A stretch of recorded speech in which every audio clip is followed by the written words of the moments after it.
So let's look at 136F. So in 136, we're looking at the power series representation for the function 1 divided by 1 minus x.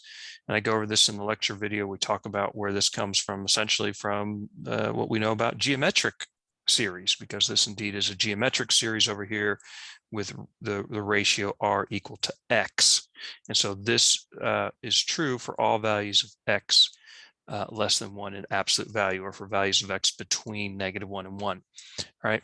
And so what we're going to do is build on this idea of constructing power series from this for this function, or functions similar to this function, I guess, by simply replacing x with a different quantity. And we basically need to figure out what that quantity is, but we want to do it in such a way, so we want to find a power series, in this case an f, for this expression, and we do want it centered about a equals 0, and I'll talk more about that later.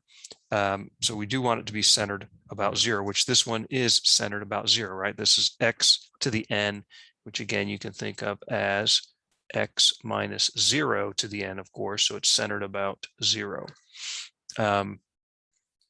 Okay, so I gave a hint in my answers, and so this one's a little bit tricky. What I'm going to first look at when I look at this 4 divided by quantity 2 plus x, is I'm going to factor out a 2 from the denominator. You say, how can you do that? I mean, there's no multiple of 2 in front of this x. Well, pull a 2 out of 2, leaving 1, and I can pull a 2 out if I leave half of x, right? 2 times a half is 1. Okay, and 4 is, of course, 2 times 2. So what I'm going to do is now divide numerator and denominator by 2. And the nice thing about this is I get my 1 here. That was the one I have here. Now, you might say, what about the 1 in the numerator, right? I need a 1 in the numerator. Well, I can get that by simply pulling bringing the 2 out, and then looking at 1 divided by the 1 plus x over 2. And again, remember, it needs to be 1 in the denominator minus something. And so 1 plus x divided by 2, or 1 plus 1/2 x, is 1 minus a negative 1/2 x. So that's what I'm going to want my x to be, replaced by, is negative 1/2 x. And that's the trick. Okay, now I still have this 2 out here. So 2 times 1 divided by 1 minus something, 1 minus something, is this power series with the something to the nth power, right? And the something in this case is negative x divided by 2, or negative 1/2 x. So I get negative x divided by 2 to the nth power. I've got this 2 outside here. I think in my answers I have the 2 inside here, 2 times this quantity, but same thing, you can pull it out. But this is the power series representation. Okay, now and remember, this was true for all values of x, in this case less than 1 in absolute value, but since we replaced x with negative x over 2, we now have absolute value of negative x over 2 must be less than 1.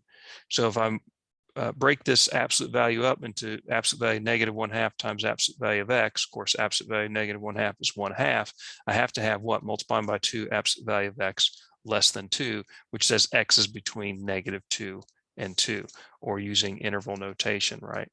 Here is the values of x where this power series converges.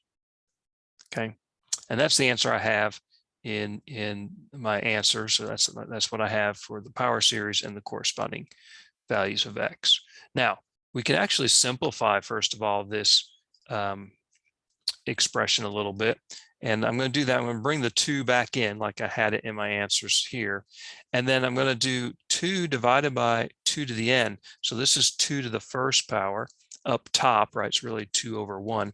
And I can do what? Remember, there's a property of exponents that says if I have a to the m power divided by a to the n power, it's a to the m minus n. I can subtract. So I've got 1 minus n, 2 to the 1 minus n. And negative x I can write as negative 1 to the n times x to the n, right? So we're using a property there that says if I have a b to the n, that's a to the n, b to the n. So you see, these properties of exponents are very important. We use them all throughout this semester in various contexts, and you need to be familiar with them. Okay, but now I'm going to make use of one more property, and that is a to the n is the same as the reciprocal 1 over a to the negative n. Okay, that's what the negative exponent means, the reciprocal. So negative, sorry, 1 divided by a to the negative n is the same as a to the n, the reciprocal of 1 over a being a or a. So I'm going to rewrite 2 to the 1 over n as 1/2 to the negative 1 minus n, or negative 1 plus n, or n minus 1. Notice negative 1 times 1 minus n is indeed n minus 1. All right, so negative 1 times 1 minus n is indeed equal to n minus 1. And so I've got 2 to the 1 minus n is the same as 1/2 to the n minus, sorry, 2 to the 1 minus n, yeah, is the same as 1/2 to the n minus 1. And so I now can rewrite this way, a little bit nicer maybe. Okay, so and just saying that, if you get this as your answer, and this is what I listed, or vice versa, you understand hopefully that you can see they are equivalent, really equivalent expressions. Now, there was another way to immediately think about this same expression, 4 divided by 2 plus x, and that is, what if I factor out a 4 from the whole thing, so to speak, and I'm left with 1 divided by 2 plus x, and there's my 1 I needed to get up top, right? But the problem is you needed in the bottom 1 minus x. Well, what if I just say 1 minus something is equal to this 2 plus x? Can I do that? Yeah. If this something, double question marks, add it to this side, subtract the 2 plus x, I get 1 minus the 2 plus x, right?